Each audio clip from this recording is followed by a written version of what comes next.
All right, it's just about noon, 10 of here on a Friday, and I'm just getting started here in the shop.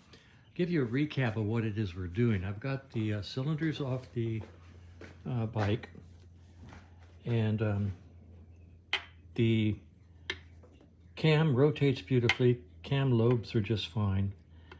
So I've got no problem with the bottom end at this point. Now what I am going to do is I'm going to pour in about a gallon of gasoline. I've got some dead gas, it's no good.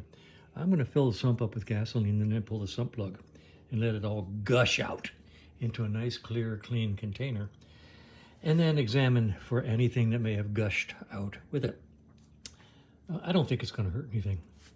And I'll put fresh oil in there and let it sit till I get the parts to put it back together. I have ordered the new tappets valve cam followers, so they're ordered. I have the brand new push rods right here. They're gorgeous. I'm going to take the barrels up to my machinist probably later on today and see if he believes that we can bore this out far enough to salvage this set of jugs. He'll be able to measure this with an inside micrometer, of which I don't really have. So he'll tell us how bad that is, tell me how bad that is. And then if we can bore it, I'll order pistons to match what he says. These are standard right now. So if he says this trench is 20, 30 thousandths, we'll buy 40 thousandths. If he says it's 40, 42, 45, I'll buy 60,000. You know, I think you can go all the way up to 90K over these things, 90 thousandths over. My Triumph 500 is 90 thousandths over because I wanted as many cubes as I could get out of that little engine. Took it up to almost 600 cc's. Not really, but close. So anyway, if this can be salvaged, we'll salvage it. So I have tappets, cam followers on order, push rods there, machinist to tell me if this can be salvaged. If it can, we're going to buy new pistons and rings and put it back together. In the meantime, I'm cleaning up this head, getting all the garbage off of it.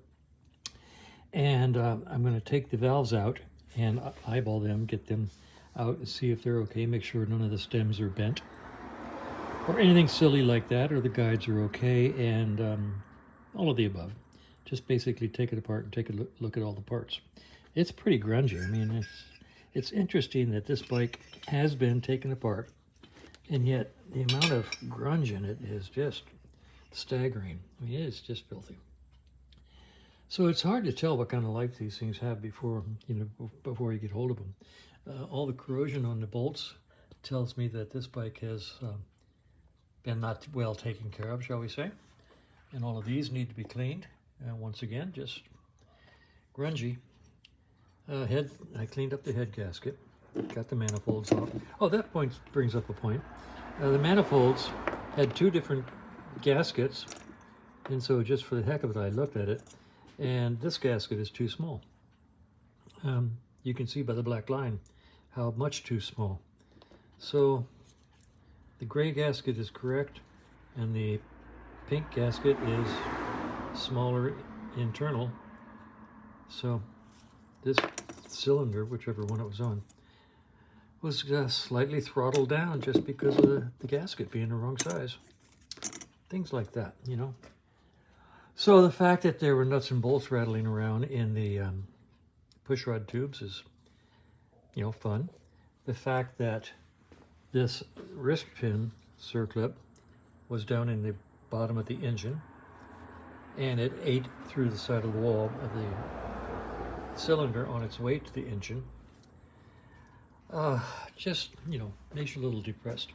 By the way, I'm using the new microphone. It's stuck in my ear and plastered to my face. I'll show you sometime. And that's my plan for the day. Basically, I want to get this off the lift while I decide what to do with these various and sundry bits and pieces and parts. So as soon as this comes off the lift, probably later on today, look what just came into the shop. Okay, this is gorgeous. It's a lot of money in this bike. Whoa. A lot of really cool stuff. Double discs, just incredible 2-in-1 exhaust system.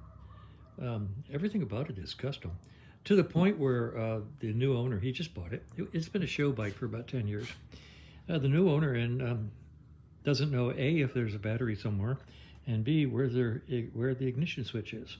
And I have gone over it, with just basically cursorily looking at it. I can't find a switch. I can't find the battery.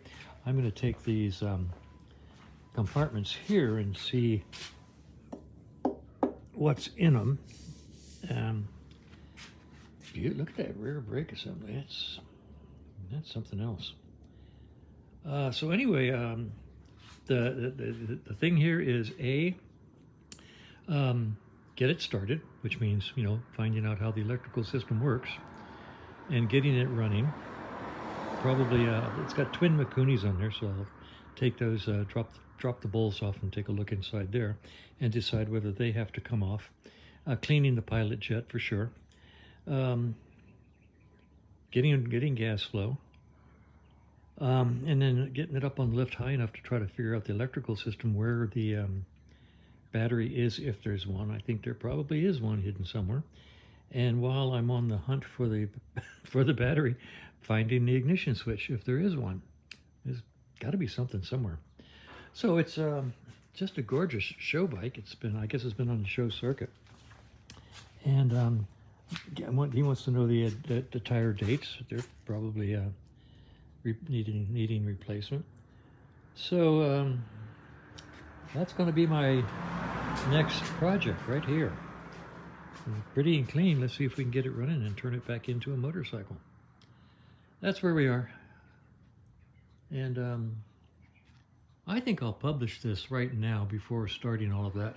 I'm still waiting on a call back from my machinist, and we'll decide and see what he says. And besides, I'm kind of curious as to how this audio is going to be with this new microphone stuck in my ear. Later, man. Bye.